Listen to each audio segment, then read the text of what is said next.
గోవిందాయ నమః. అందరికీ జయ శ్రీరామ్. మార్గశిర మాసము శనివారం శుభాకాంక్షలు తెలియజేసుకుంటున్నాను అందరికీ. మార్గశిర మాసము అంటే మనందరికీ తెలుసు, మాసానాం మార్గశీర్షోహం అని పరమాత్మ భగవద్గీతలో చెప్తారు, విభూతి యోగములో 10వ అధ్యాయంలో. అంటే మాసాలన్నీ కూడా గొప్పవే, పవిత్రమైనవే. కానీ ఇందులో మార్గశిర మాసం అనేది చాలా విశేషం. ఎందుకంటే మార్గశిర మాసం నా స్వరూపము అని పరమాత్మ భగవద్గీతలో చెప్పి ఉన్నారు. ఈ మార్గశిర మాసం పొడుగునా కూడా చక్కగా లక్ష్మీ ఆరాధన, విష్ణు ఆరాధన సాగుతూ ఉంటుంది. ఇందులోనే ధనుర్మాసం కూడా ప్రవేశిస్తుంది. ధనుర్మాసంలో మనము తిరుపావయ పాశురాలతోటి భగవంతుడిని సేవించుకుంటాం. అయితే మన తెలుగు వారందరికి కూడా ఎంతో ప్రియమైన, ప్రియాతి ప్రియమైన ప్రాణనాథుడు, ప్రాణబంధువు, ఆపద్బాంధవుడు తిరుపతి శ్రీ వెంకటేశ్వర స్వామి వారు. వారంటే అందరికీ పంచప్రాణాలు. ఆ స్వామికి కూడా విశేషంగా ఈ ధనుర్మాసము లేదా మార్గశిర మాసం అంతా కూడా ఉత్సవాలు, సేవలు, కైంకర్యాలు చేస్తూ ఉంటారు. మనం కూడా ఇంట్లో ఈ మార్గశిర మాసంలో సప్త శనివారాల వ్రతం అనేసి చేసుకుంటూ ఉంటారు. కొన్ని ప్రాంతాలలో లక్ష్మీవారం, మార్గశిర లక్ష్మీవారం అనేసి మహాలక్ష్మీదేవిని సేవించుకుంటూ ఉంటారు. అలాగే ఈ మధ్య కాలంలో కాస్త యూట్యూబ్ పుణ్యమ అనేసి వెంకటేశ్వర స్వామి వారికి ముత్యాల హారతి అనేది ఒకటి బాగా పాపులర్ అయిపోయింది. వాటి గురించిన వీడియోస్ కూడా చాలా ఉన్నాయి యూట్యూబ్లో. నేను గమనించినంత వరకు ఏమిటంటే, వెంకటేశ్వర స్వామి వారికి ముత్యాల హారతి కానీ రాత్రి వేళల్లో పౌళింపు టైంలో ఇచ్చినట్లయితే, అలా కొద్ది రోజులు లేదా కొన్ని శనివారాలు ముత్యాల హారతి ఇవ్వడం వలన మనకొని ఎలాంటి కష్టాలైనా సరే దూరం అయిపోతాయి అనేసి చెప్పారు. అంతవరకు చాలా బాగుంది, అది నిజం కూడా. కానీ ఈ ముత్యాల హారతి ఇవ్వడం అనేది ఎలా చూపిస్తున్నారంటే, ఒక హారతి బళ్ళను తీసుకొని అందులో ఈ తెల్లటి ముత్యాలు ఉంటాయి కదండి, ఫ్రెష్ వాటర్ పెరల్స్.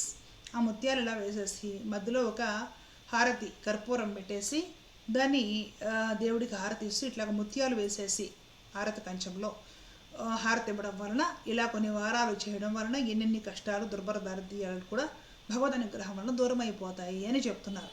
ఇది నిజమేనా, ఇలా చేయవచ్చా అనే విషయాన్ని ఈ వీడియోలో కాస్త తెలుసుకునే ప్రయత్నం చేద్దాం. ఈ ముత్యాల హారతి అనేది ఎప్పుడు ప్రసిద్ధం అంటే, మాతృశ్రీ తరిగొండ వేంగమాంబ అమ్మవారు తిరుమలలో ఉండి అక్కడ స్వామిని ఆరాధించే సమయంలో ఆమె స్వామిపై ఎన్నో సంకీర్తనలు, భజనలు రచించింది. అలాగే కృష్ణమంజరి పేరుతోటి భాగవతం దశమస్కందం మొత్తం కూడా ఆంధ్రీకరించింది. వెంకటేశ్వర స్వామి వారికి అత్యంత ప్రియమైన భక్తురాలు తరిగొండ వేంగమాంబ అమ్మవారు. ఆవిడ నవవిధ భక్తి రీతుల్లో మధుర భక్తి ద్వారా, అంటే వెంకటేశ్వర స్వామి వారే తన పతి పరమగతి అనే భావనతోటి, తనను తాను ఒక గోపికా భావనతోటి స్వామిని ఆరాధించింది. ఆరాధించే క్రమంలో ఎన్నో కీర్తనలు స్వామి పైన హనుమాచార్య స్వామి వారు ఎలాగ రచించారో అలాగే కీర్తనలు, భజనలు రచించి గానం చేసుకుంటూ ఉండేది. తులసి వనాలు అవి పెంచుతూ తన కుటీరం చుట్టూ ప్రతిరోజు తులసి కోసి చక్కటి మాలలల్లి ఆ మాలలు తీసుకెళ్ళి స్వామికి అర్పించి స్వామిని సేవించుకొని వచ్చి, ఆ తర్వాత స్వామి ప్రసాదం కాస్త తీసుకొని స్వామిని ఆరాధించుకొని ఎప్పుడు కూడా ఈ కీర్తనలు అవి రాసుకుంటూ వాటిని ఎప్పుడు కూడా గానం చేస్తూ అట్లా ఎప్పుడు స్వామి పట్ల మధుర భక్తితోటి పరమ ప్రేమతో మెలుగుతూ ఉండేదన్నమాట.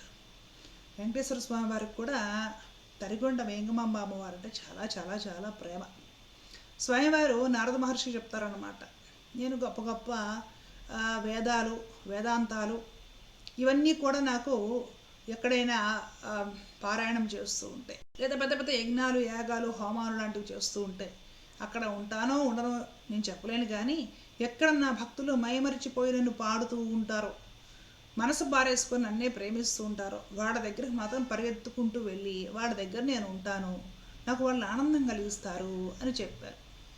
అంటే ఇక్కడ ఈ వేదపారాయణాలు చేయడము, హోమాలు, యజ్ఞాలు, యాగాలు, అనుష్ఠానాలు చేయడము తప్పుపడటం లేదు, తక్కువని చెప్పడం లేదు. అవి చేసేటప్పుడు శ్రద్ధ ఉండవచ్చు, ఉండకపోవచ్చును కూడా. యజ్ఞపురుషుడైన ఆ పరమాత్ముడు కూడా పసిపిల్లవాడై గోకులంలో తన తోటి గోపాలురు, గోపికలతో ఆడుతూ పాడుతూ ధేనువులు అంటే ఆవు దూడల్ని మేపుతూ వాళ్ళ ప్రేమను ఆస్వాదించి అనుభవించి ఆనందించాడట. భాగవతంలో ఆ విషయం స్పష్టంగా ఉంటుంది. అలాగే తన భక్తులు ఎవరైనా సరే, వాళ్ళు చదువులేని వారైనా, అజ్ఞానులైన, వాళ్ళకు వచ్చిన పల్లె పదాలైనా సరే, మనసు నా మీద పెట్టి వచ్చిందో ఏదో పాడుకుంటూ ఉంటే వాళ్ళ పాటలు విని వాళ్ళు నేను ఆనందిస్తాను అని చెప్తాడు పరమాత్మ నారద మహర్షి వారితో.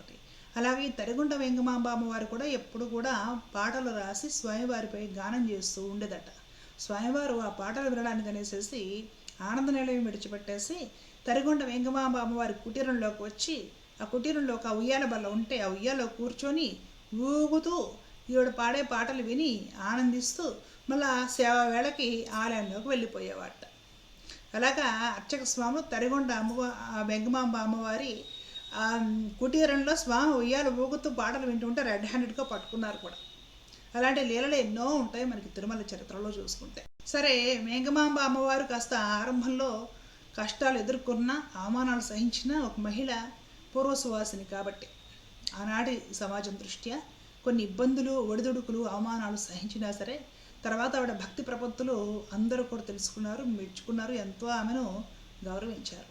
అలాంటి సమయాల్లో స్వామివారు రాత్రివేళ మాడ వీధులలో ఊరేగుతూ 4 తిరుమాడ వీధులలో ఊరేగింపుగా తిరుగుతూ ఉన్నప్పుడు వేంగమాంబ అమ్మవారి కుటీరం ముందు ఆటోమేటిక్గానే పల్లకి ఆగిపోయేదట. వేంగమాంబ అమ్మవారు చక్కగా హారతి తీసుకొని స్వామివారి దగ్గరకు వచ్చి అక్కడ అర్చకులు హారతి ఇస్తూ ఉంటే ఆవిడ ఆ పూట స్వామివారి కోసం రచించిన చక్కటి సంకీర్తన హారతి పాటగా పాడి వినిపించేదట. ఆ పాటని విన్న తర్వాత శ్రీ స్వామివారు ఆనందించి ఆనందంతో ముందుకు సాగి వెళ్ళిపోయేవాడట. అట్లాగా తరిగొండ వెంగమాంబ అమ్మవారు శయ్యరంతో తిరుమలలో ఉన్నన్ని రోజులు కూడా రాత్రివేళ పల్లకీ సేవ జరిగినప్పుడు అమ్మవారి కుటీరం ముందు స్వామివారు ఆగిపోయేవారట. అమ్మవారు ఆరతి బళ్ళం తీసుకుని బయటకు వచ్చేదిట.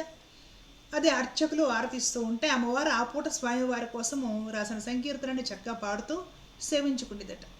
విని ఆనందంగా స్వామివారి తిరుమేని అంటే వారి ముఖం ఆనందంతో వికసించేదట. ఆనందంగా పలకి ముందుకు సాగిపోయేదట. ఆమె ఉన్నంతకాలము అలాగ జరిగింది.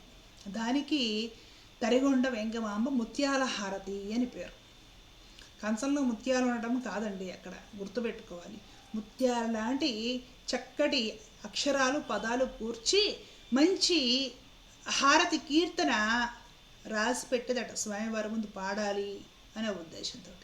రాత్రివేళ స్వామివారు ఆమె కుటీరం ముందుకు వచ్చినప్పుడు చక్కగా హారతిస్తూ ఆ పాట పాడేదట. కాబట్టి ముత్యాల హారతి అని పేరు వచ్చింది. ఇప్పుడు ముత్యాల హారతి అంటే ఏమిటో మీ అందరికీ క్లియర్గా అర్థమైందని భావిస్తున్నాను. ఇప్పుడు మరి ముత్యాల హారతి పేరుతోటి మేమేం చేయాలండి, ఇంట్లో ఎలాగ ముత్యాల హారతి ఇవ్వాలి అని కదా ప్రశ్న. చక్కగా స్వామివారికి రాత్రివేళ వెంకటేశ్వర స్వామివారికి సాయంత్రం వేళ 6-7 గంటల ప్రాంతంలో అయినా పర్వాలేదు, 8 గంటల ప్రాంతంలో అయినా పర్వాలేదు, రాత్రివేళ చక్కగా హారతి కంచంలో కర్పూరము లేదంటే దీపంతోటో కాస్త హారతిస్తూ ఏదో ఒక అన్నమయ్య కీర్తనం, ఒక మంగళహారతో ఏదో ఒకటి చక్కగా మీకు వచ్చినందులో రాగయుక్తంగా స్వామివారి సన్నిధిలో ప్రశాంతంగా కూర్చొని హారతిస్తూ స్వామివారి శ్రీముఖ మండలాన్ని, స్వామివారి ముఖాన్ని, నిదానంగా శంఖచక్రాలని, అలాగే అభయ వరదహస్తాలను, స్వామివారి తిరువాభరణాలను, స్వామివారి పాదాలు, పద్మపీఠం అవన్నీ కూడా ఫోటోలోనో విగ్రహంలోనూ సేవించుకుంటూ ఒక్కొక్క దాన్ని మయమరిచిపోయి చూస్తూ ఒక సంకీర్తన పాడుతూ మీరు హారతి ఇవ్వడం. అయిపోయాక హారతి పక్కన పెట్టుకొని మనం కళ్ళకద్దుకోవడం, స్వామివారి నమస్కారం చేసేసుకొని ఇక వెళ్ళి పడుకోవడం. అంటే పవళింపుకు ముందు స్వామివారికి మీరు కూడా ఆరతిస్తూ మీకు వచ్చిన ఏ పాట అయినా పాడుకోవచ్చు. అది అన్నమయ్య కీర్తన అయినా లేదా సంస్కృతంలో ఏదైనా స్తోత్రం వస్తే అదైనా పర్లేదు, మీకు వచ్చింది ఏదో ఒకటి జానపద గీతమైనా పర్వాలేదు. పరమాత్మ పట్ల మీకు ఉన్న విశేషమైన ప్రేమని తెలియపరుస్తూ మీకు వచ్చిన పాట ఏదైనా పాడుతూ స్వామివారిని కళ్ళారకుండా అలాగే చూస్తూ మైమర్చిపోయి మధుర భక్తి భావనతో మీకు మీరే ఒక గోపికలా తన్మయాస్థితికి వెడుతూ ఇచ్చే హారతికి ముత్యాల హారతి అని పేరు. అంతేగాని ప్లేట్లో ముత్యాలు పోసేసి కర్పూరం వెళ్ళేసి ఇలా తిప్పడం కాదు. ఎక్కడైనా ప్లేట్లో ముత్యాలు పోయడాన్ని తప్పుపట్టడం లేదండి. మీకు స్తోమత ఉంటే బంగారపు కంచెంలో తెల్లటి ముత్యాలు ప్లేట్ నిండా పోసి కూడా హారతించుకోవచ్చు. రత్నాలు పోసి, నవరత్నాలు పోసి కూడా హారతించుకోవచ్చు. వెండి బంగారపు కంచాల్లో కూడా హారతించుకోవచ్చు. రకరకాల పువ్వులు హారతి కంచం నిండా నింపి దాంతో కూడా హారతించుకోవచ్చు. అవన్నీ కూడా మన అభిరుచులకు అనుగుణంగా చేసుకోవాలి. మన శక్తికి అనుసరించి ఎలా అయినా సరే చేసుకోవచ్చు. అవేవి తప్పులు కావు. మన అభిరుచిని, మన శక్తిని, ఓపికను అనుసరించి ఎన్నైనా చేసుకోవచ్చు. కానీ ముత్యాలు పోసి ఇది మాత్రమే ముత్యాల హారతి అని మనం ప్రచారం చేసామనుకోండి, ముత్యాలు లేనివాడు ఎప్పటికీ ముత్యాల హారతి భగవంతుడికి ఇవ్వలేడు. కాబట్టి నేను ఉన్న నిజం ఇక్కడ మాట్లాడుతున్నాను. కంచంలో ముత్యాలు వేసి కర్పూరం వేసి వెలిగించింది ముత్యాల హారతి కాదు. ఒక చిన్న ప్రమిద ఉంటుంది, మట్టి ప్రమిదలో చిన్న కర్పూరం బిళ్ళ వేసి లేదా 2 ఒత్తులు వేసైనా ఒక పేదవాడు తన గుడిసెలో దాన్ని ఆరతి తిప్పుతూ తన వెంకటేశ్వర స్వామి ఫోటోకి ఆ స్వామిని ఫోటోలో చూసుకుంటూ సేవించుకుంటూ మైమరిచిపోయి తనకు వచ్చినంతలో ఒక జానపద గీతమో గోవిందనామ స్మరణో చేసుకుంటూ తన్మయాస్థితిలో ఉండి ఆరతిస్తే దానికి ముత్యాల హారతి అనే పేరు. ముత్యాలు పోస్తేనే ముత్యాల హారతి కాదు, గుర్తుపెట్టుకోవాలి. మరి అప్పుడు పాపాలు కష్టాలు ఎలా నివారణ అవుతాయండి ప్రక్రియ చేయడం వలన అంటారేమో. గృహస్థులకు లేదా సంసారికులకు ఈ భౌతిక జగత్తులో ఎన్నో విషయాల మీద మనసు పోతూ ఉంటుందన్నమాట. మనసు లాగుతూ ఉంటుంది, ఏదో అది కావాలి ఇది కావాలి, దానివల్ల సుఖపడతాము దీనివల్ల సుఖపడతాము, అది అనుభవించాలి ఇది ఎంజాయ్ చేయాలి, ఎన్నో ఉంటాయన్నమాట. ఎన్ని ఉన్నా సరే మనం భగవంతుడు ముందుకు వచ్చేసరికి మనసు స్వామి వైపుకు మరలించి స్వామివారి అందచందాలకి ఆకర్షితులమై స్వామివారి గుణగణాలను పాట రూపంలోనో స్తోత్రం రూపంలోనో మనకు వచ్చిన ఏదో జనపదం రూపంలోనో పాడుకుంటూ హారతి వెలుగులో హారతి తిప్పుతూ స్వామివారి శ్రీముఖ మండలం స్వామివారి మూర్తిని ప్రేమగా సేవించుకుంటూ మనసు కొద్ది క్షణాలు ఆ హారతి ఇచ్చేసేపు నోటితో పాడుతున్నంతసేపు కూడా స్వామినే తెరిపారా చూస్తూ మనం కొన్ని క్షణాలు గడిపితే చాలు, పాపమంతా కూడా బద్దలైపోతుంది. మన మనస్సు ఎప్పుడు స్వామితో సంయోగం అవుతుందో, మన మనస్సు ఎప్పుడు ఆ నారాయణుడితో సంయోగము చెందుతుందో కొన్ని క్షణాల సేపు అయినా సరే అసంఖ్యాకమైన పాపరాశి దగ్ధమైపోతుంది. బాగా గుర్తుపెట్టుకోవాలి, మన మనస్సు ఆ స్వామితోటి సంయోగము చెందడమే భక్తి.